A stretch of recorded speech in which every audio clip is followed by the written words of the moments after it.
Herkese merhaba arkadaşlar, kanalıma hoş geldiniz. Yepyeni bir video ile karşınızdayım. Arkadaşlar, bugünkü videomuzda Türkiye'nin güzeller güzeli Birce Akalay ve sevgilisi Hakan Kurtaş'tan yepyeni görüntüler geldi.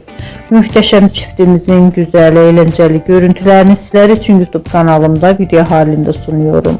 Umarım beğenirsiniz. Arkadaşlar, videomu beğendiyseniz kanalımı izlemeyi ve bildirim butonuna basmayı unutmayın. Şimdilik benden bu kadar olsun. Yeni videomuzda görüşmek üzere. Hoşça kalın.